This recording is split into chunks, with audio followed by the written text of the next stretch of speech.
Hello, my name is Martin Kaf, and I work with the Serbia Creates platform on building and developing and promoting the creative industries in Serbia. I'm here today on a podcast with some of our honored guests who are participating in the panel on the creative industries and creative spaces and shaping creative spaces in the new era. And first of all, I'm going to introduce each of the guests in turn. So hi, thank you for having me. My name is Daniela Marzavan, and I regard myself as a pracademic, so I'm a practitioner and an academic.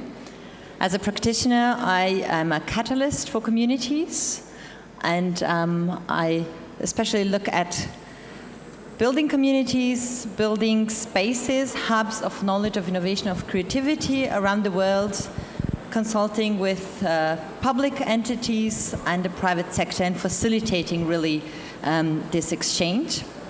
As an academic, I'm a professor for design thinking and innovation and creativity, and completing my PhD on the social technology of design thinking and how it changes organizations. That's it. Hi, I am Juliette Becker. I'm one of the co-founders of Coconut, which stands for Community and Concentrated Work in Nature. We built a workation place, which was sort of a retreat for city folks to the countryside to spend some time to focus. We also have developed into a co-living space where people live for longer amounts of time. We're a co-working space for our local neighbors.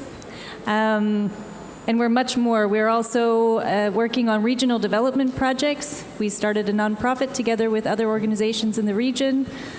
We host 20 organizations and companies on site. We're about to open a makerspace, and we're developing a huge residency program. And all of this with the hopes that we're able to share with other rural communities what we've learned, and that they can take some of the elements of what we've done and learned from into their own communities. So my name is Mubarak Muad. I am the founder and CEO of Ace Place. Essentially what we've done is we've created a platform that allows people to easily discover spaces for all kinds of activities and events, or work and small get-togethers, as well as be able to effortlessly book and pay for them through our platform. And our ultimate goal and my vision is a world where we make it really effortless for people to come together. And yeah. This is one of the reasons that I wanted to follow up with this kind of podcast conversation is I've been looking a lot at creative hubs around the world, ranging from the Google campuses all the way down to online communities, and looking at the kinds of things that are done to spark creativity. The reason being, from my perspective, that from a government's perspective, when you are trying to do innovation in a manufacturing space, you're doing minute changes to a widget to make it functionally better. Whereas in the creative space, what you're actually looking to do is create absolutely different products each and every time. So the process of creativity for creative hubs, particularly in the arts and culture side of things, is somewhat different, I think. And I want to make sure that as we go ahead with places like Ložionica, that we are making sure that we cross our T's and dot our I's, that the services that we provide, the platforms that we offer, the networking is actually genuinely going to spark creativity. So my questions really are, what do you think we should be looking at as ways to genuinely ensure that people don't just come together, but they create? Daniela, I'm throwing this at you first, and I'm very interested in the design thinking, because we have been looking at potentially an entire design thinking area with them. Mm-hmm. Thank you. I'm happy you said people come together to create and not to produce. because I think there's a fundamental difference between having the traditional industrial production lines type of thinking and having a creative, iterative, circular thinking, and how do you enhance spaces and rituals for that type of thinking and creation. And I believe it has three elements, two of them who can be found in, let's say, more traditional production sites, which is leadership and structure. So really make sure you have the right leaders in place, you have the right team dynamics in place. There is social technologies such as design thinking that can help bring out those leaders and have that true radical collaboration between disciplines. Then there is the structure, which can be an organizational structure, the processes and procedures and all of that. And maybe the space as a big structure. And I think the third element that is probably new also to research is the artifacts, the small symbols that surround your endeavor, your organization, your space. It can be, it comes from furniture that is flexible to small cultural probes that ignite people's creativity and really touch them in a way that they open up and feel safe to create, because creativity makes it very vulnerable. You don't open up in whatever space with whatever people. And we are also used to have work is separate than creation in a post-industrial world. So getting that back together is probably... Well, and that was some of the thinking that kind of inspired this process now is, don't hold meetings with creatives at 10 o'clock in the morning kind of thing, or don't do anything that is going to interrupt the natural flow of a creative process, right? Right? So, what I'm trying to do and hoping that we can achieve with a place like Logionico is make sure that we are, we're putting in place the systems that will genuinely make people go there and be creative. When it comes to your space, you obviously are doing a lot of kind of curating of people and participation. Yes? No? I hope not. No. Not too much. And why is that? Is that... we've purposely designed the space to be as inclusive as possible. So, especially when you're talking about creative people, maybe the biggest hurdle someone might have to coming to a space like mine would be money. So we've enabled people to come for no money. They can come for an exchange. We've created low-cost ways for them to be if they don't want to do an exchange, if they really need to focus. So the summer we have lots of people camping, and they also can cook their own food. But this exchange actually offers people to come for a longer term. And so we usually have about 10 people who are living and working as a part of our team at Coconut. And these people, they're the ones who usually are they do a few different things. They act as a foundation for the community. So then when you as an individual come to Coconut, you have a table to sit at because they all are going to invite you. And then they also spend a lot of time, so they become really aware of all of the resources available. And then they're like, hey, I really want to make a music studio. Do you think it's possible? And we say, well, let's see what we have. If you can do it like this, and we don't have to give you many resources because we all also have to consider those things. Go for it. So what we offer is a possibility and a trust with the things that we offer. We have to speak about those things also. We offer a lot of tools. We offer small spaces. And we offer this chance to get to know someone you don't know. So these are kind of the elements that we've really brought in. So we don't do it in any we don't set up a meeting, but we have meals together. So we have lunch and dinner together every day.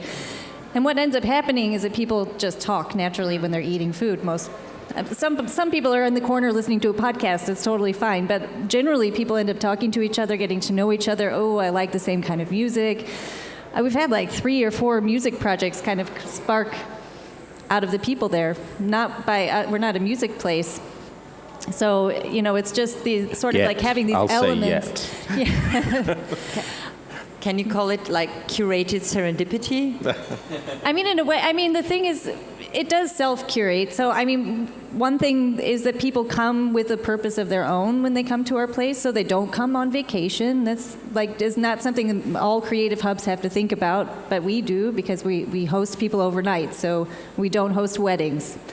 We curate in sort of this sort of way that people can come with their ideas and with a purpose to be there, to create something, usually, whether it's a business or a creative project, but that they can focus on something. And that's self-curating. And we don't really say no, except for to weddings and birthday parties. But otherwise, that's the main part of the curation is like if we get the sense that somebody doesn't really get it, we kind of explain what's going on, and then a self-curation process kind of happens. Because when I was looking, you've got the vertical inputs that come in from the external, often the international inputs, and the big ideas that come in from outside, and then you've also got the horizontal inputs which you get from other people in the hub who are doing similar things. And in some of the places that I've seen, I think it's 2454 in Abu Dhabi, which is the film hub here, they created a funding model whereby you could, if you were within the hub, you would be first in line to get from the other partners in the hub. And so creatively speaking, I'm looking at how that kind of sharing might work. Have you suggestions from your experience of how, particularly since you've been to Serbia?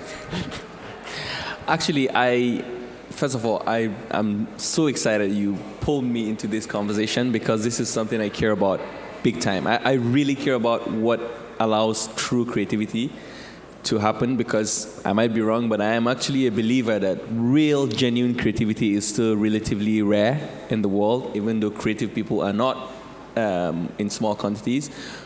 Of course, it's because the environments that allowed for real, genuine creativity is still lesser in number than other type of environments.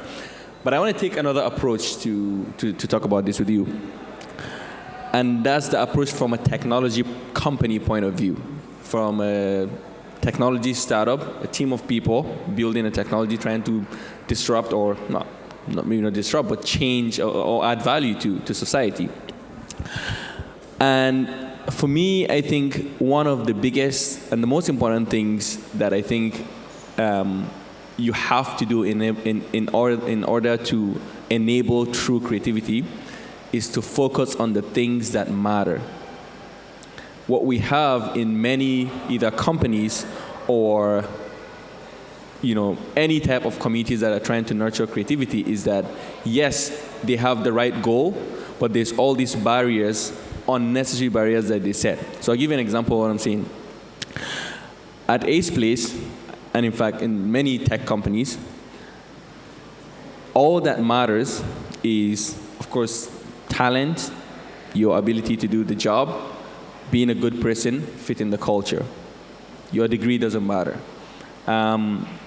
So at Ace Place, for example, even though my business partner, who is our COO, is a very well-decorated ex-C-level executive from one of the biggest construction consultancies in the world, degree, masters, all kinds of awards, our CTO is a dropout. Our content creator is self-taught. Used to work in furniture, picked the camera one day, learned, became really good at it. It's a dropout.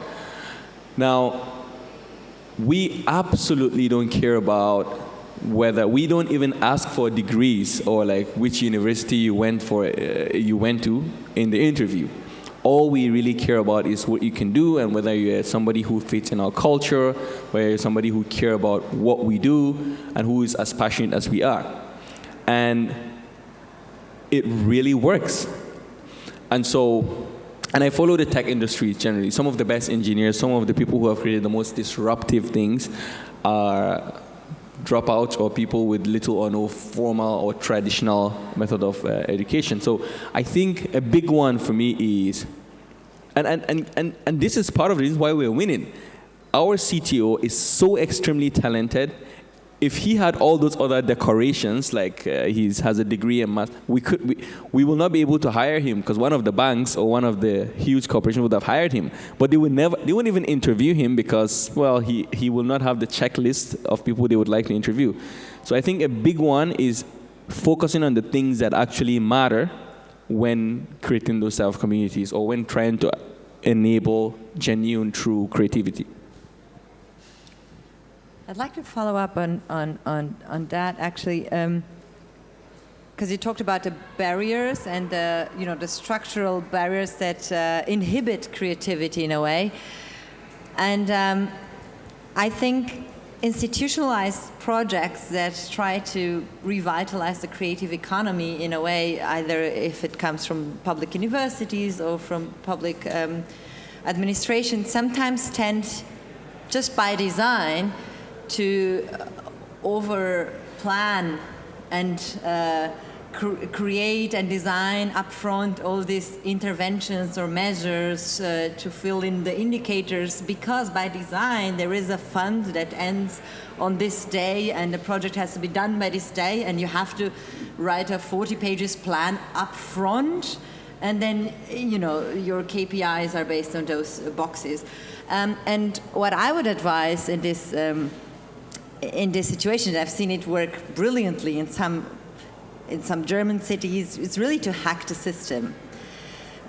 So we worked once with public, they were all innovation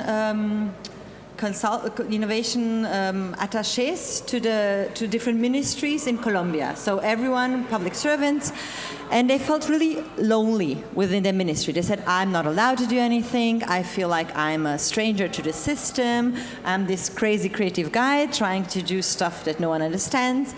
So what we did is we gathered everyone of each ministry in a workshop, in a design thinking workshop, and we asked them a simple question. When was the last time you hacked the system?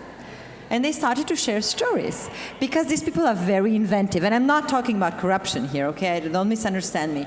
Really, to have this genuine creativity to bypass some of these rules is, I think, for such a space, absolutely essential. So to try to be this firewall against, I understand there has to be some boxes because it's public money and funding and you need to check those boxes. But then on the other side, hold space and not offer too much. Really, I guess the fear from the public sector is that we invest so much into this process. Yes. And as Anna said, it will take up several years of our life to get this off the ground. That the importance for us to get it right and make it work is tremendous. And if I would tell you make it right if you don't do too much. Yes, but that's fantastic. That's and you've met Anna, so you can see how someone is able to hack a system, because that's exactly what Serbia creates. It's exactly what this building is. Yeah. We've, through being able to work within the systems but hack it, have been able to come up with some amazing things. Yeah. Okay, but that's very interesting advice. So holding space, and really holding space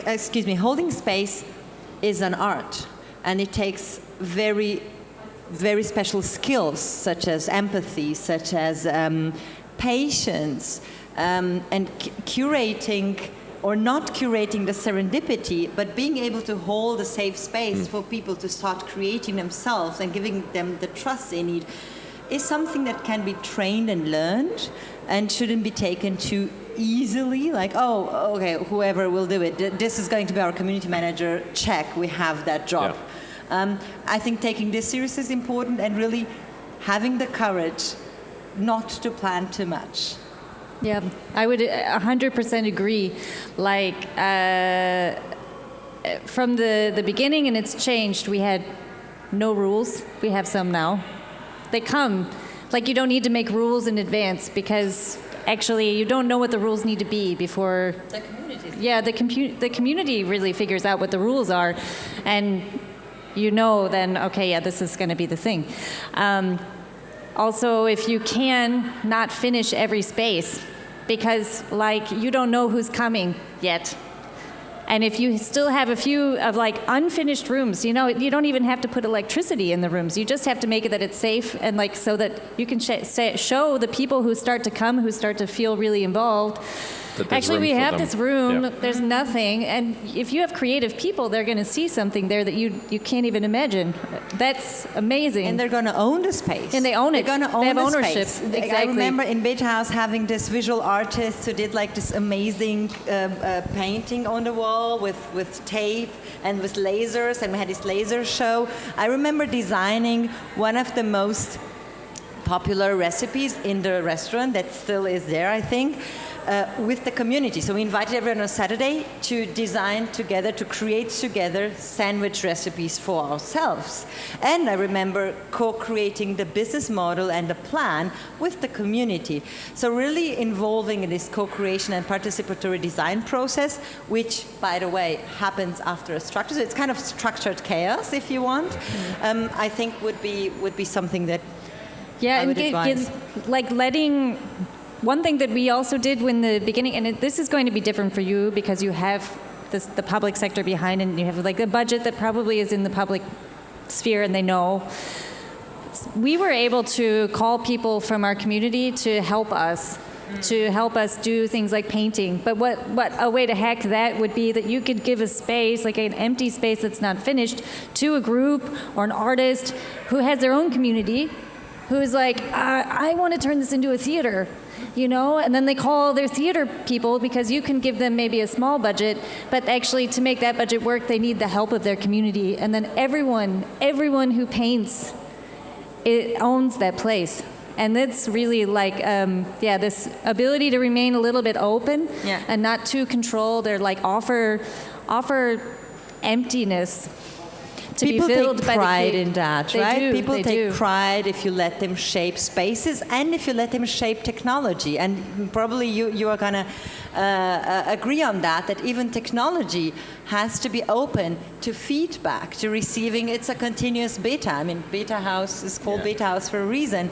And it happened also in Elches factory in Lisboa. So it's really this idea that you are not done, but you are in a continuous beta version that you test with the users, you get feedback, you put the feedback in, you bring it out, you test, you get the feedback in. And it takes courage to say, well, you know, this is pretty not much finished. And then, you know, the minister is sitting there. But you know what? I've seen CEOs, I've seen people in leadership positions that actually started to enjoy embracing this unreadiness and unfinished things, because this is how life actually is, and everyone knows it. Yeah, it's amazing to me to listen to you guys, because it's like there are some things that I could never have put it in words, because obviously you guys are very good with words, better than me at least. But you guys are almost telling me the story of what I live day to day, because what you're saying right now is really essentially allowing people to take ownership. So, well, what you say about this idea of the beta process of building technology is literally our day-to-day process. So, in tech, there's something called the MVP, the minimum viable product, which is basically you have an idea for a product, and then you build the most basic version of it, and then the product evolves based on literally customer needs. And currently, the way we build features and products at ACELIS, for example, because again, I can only, the best way for me to contribute to this conversation is from a team of people building technology, because that's my reality. And we would have a list of features, and everybody has a lot of ideas of how sophisticated it could be, and then we'll say, what is the version of that product that we can launch in 6 weeks? Max. Now, that's where the focus thing comes in, and then this thing we call kill your darlings, because you're going to literally have to kill some features or some element of that feature that you, with every bone in your body, would like to have. Now, why do people get disappointed when the future they want is not there? Because they're truly passionate about this thing. It's no longer a job. They own it. It's their baby. And there's a second thing I wanted to add on top of that is when you allow people and when you focus on things that matter, bring the right people. And of course, we don't have to go into the stereotypical one. I mean, it's 2021. Creative people and talented people can come from everywhere. At this place, we have Americans, British, Nigerian, Jordanian, Filipino. Really, we have about, I don't know how many nationalities. Once you have, you focus on things that matter and have the right people, the next thing is really being able to let go and allow them to have ownership of what they're good at. I personally struggled with this because when you're a founder who used to do everything yourself, I mean, it was once just me coming out of Serbia with an idea in my head. And I did so many things by myself, and then suddenly I have a team that are actually much better than me in what they do. And I had to learn how to let things go, because when you let people take ownership, wonderful things happen. So today, I would say across from product development and marketing, 90% of the things are not necessarily my idea, or at least, even if it was my idea, it's just the seed that was my idea. The sophisticated version of that thing is somebody's work that is way better than me. So you see, here's the second piece of advice from all of us. We agree on that, is to let go. This cannot stay Anna's baby, such as Coconut cannot say Juliana's baby, and your company cannot say your baby. So really daring to let go and let things happen with your project. And it's hard. It's very hard, but it also, because you asked how do you spark creativity? By being a role model in exactly that. If you are the role model that lets go, if you are the role model that genuinely trusts that the community will take care of it, others will copy. Which precisely brings me back into how you started by saying it couldn't happen here. No, this will never happen in Serbia. So one of the other challenges of where we sit is that we're not a ministry of culture. And there is a ministry of culture which does its job, and they're quite sensitive about the difference between creativity and culture. And so a lot of what we will need to be doing is business development, entrepreneurship, those kind of things. And one of the fascinating things I've found about the digital nomad experience in Serbia, just looking at it impartially, I'm not closely involved in it, is to see that once you've encouraged digital nomads in and you've set them up to work alongside Serbians and come up with great creative projects, there is no easy way to translate that and the products that they come up with to businesses that can stay on in Serbia and work. So I found that just a really interesting thing. But in a creative hub, how do you then factor in business entrepreneur development? Is that something that we hire in from providers in the community? Is it on demand, or is it something that we should be doing on as a fundamental offering of the hub? Since business development is what we hope to achieve from it. Suggestions?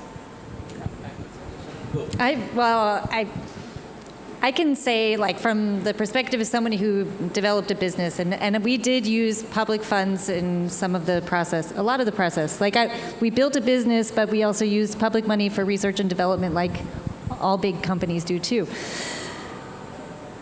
What was great is there was a program that allowed us to, from the seed idea, to do business development and paid for coaching. That was awesome. There's other funds that we were able to access that helped us get started. The only thing that didn't exist, and I can say what we like to tell people from the public sector, is often there's no money for the founder. There's money for paying a graphic designer, for building a website, for investment of different things, but there's no investment for the people who are working their asses off.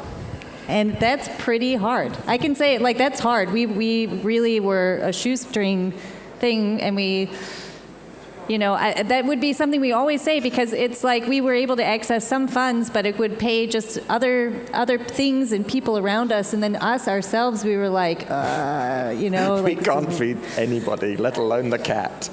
And luckily in Germany, and we did have to do this, like there is one public fund that we were able to access, which is the same as if you're on unemployment benefits, and there is another one for when you're starting a business.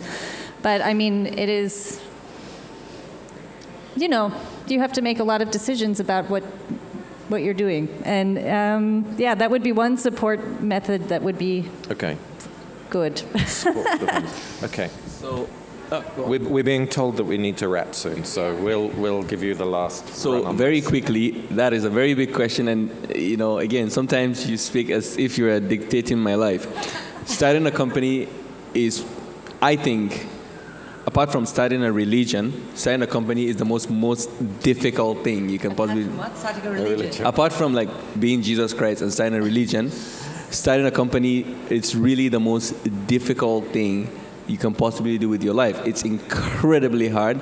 There's no way to describe it. You just have to be in it to know. And I am testament of that, because that's what that's my job. That's what I do. You're really accurate with the fact that there usually would be a lot of, because there's always some initiative for entrepreneurship, but when you trace back where the money is going to, is not to the founders. Now, I take responsibility as a founder. It is also my job to raise money. So I will go and raise money from investors. I would create a business compelling enough that people want to give me money, which is one of the things we've been able to do. But I will go even a little lower than what you said. Sometimes it's just access. So I think when I want to come to CCC SEE, if not for Misha's help, because I need visa to go to Serbia. So if not for Misha's help, probably I wouldn't be able to go. So I think it is really important that, because the thing is, like we said, creative and extremely talented people can come from anywhere. What you don't want is visa restriction for their country stopping that, Now,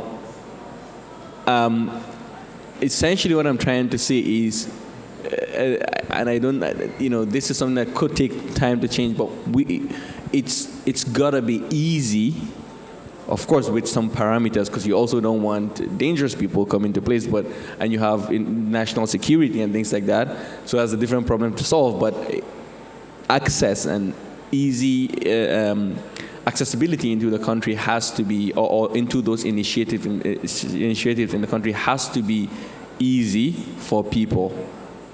For creative people. Okay, I'll give you two answers. One answer is the one where you can check the boxes, and the other one is my personal experience, which is slightly different. So there are a lot of good practices in place how to do that. I've worked with university incubators, and of course in Germany you have another good practice beyond the public help, which is the Exist program that helps students out of university to build their own company. So I think you should really pair up with universities. This is where the young people are, and this is where the young people spend a lot of time. You could even have an arrangement with ECTS that they can earn grades for being entrepreneurial, and obviously you should have a broad offer of coaching in different areas where they can do right or wrong.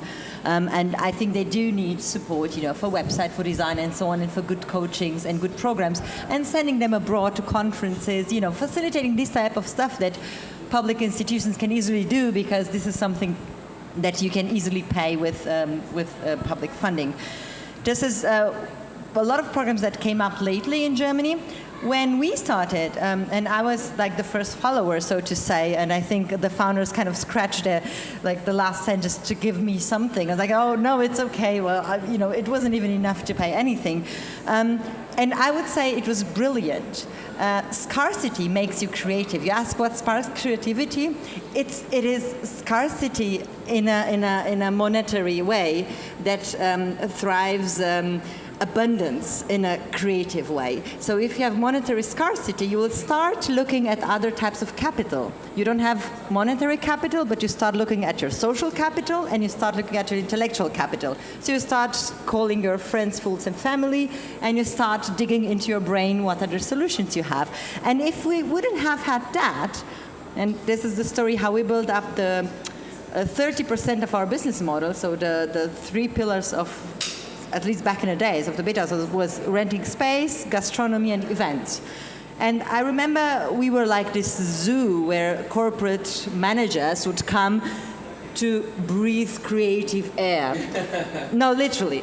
You have emails like, I have this, we have this Mercedes managers coming to Berlin for this conference. We heard about your space. We read in the newspaper or in the TV. Can we come and breathe some creative air? And we became this type of zoo, right, where people were just working, and then I, or as a social space manager, would show them around, like, this is creative people. Like, don't feed them, And at a certain point, I was like, it was Saturday morning. We had this delegation from, China. They wanted to check out our creative space and take pictures, and I really didn't want to do that. So we started to charge it. I think it was 200. And in one particular moment, I said, I don't want to do that. I'll just put another 0 to it for a tour. Let's say 2,000. And they said, yes. And I said, what? That's a solution to our problem. We'll start charging big time on the corporations, on everyone who has the money, to come and get a little bit of our creative spark. So if we wouldn't have had the scarcity, we wouldn't have come up with this business model that enabled us up to the pandemic, or later, all co-working spaces had this really business model based on events, on having corporates in, on being this place of open innovation where corporates could actually pick on brains, can put their startups in. So this whole ecosystem and this whole thinking was there, but it came out of the necessity in the end. So my answer is yes and no. Yes, you can do these things, but actually it's better to let the creativity come from a place where money is not keeping you from having inventive ideas. Thank you very much, everybody, and thank you for your panel session this morning. Much appreciated. Thank you. Good luck.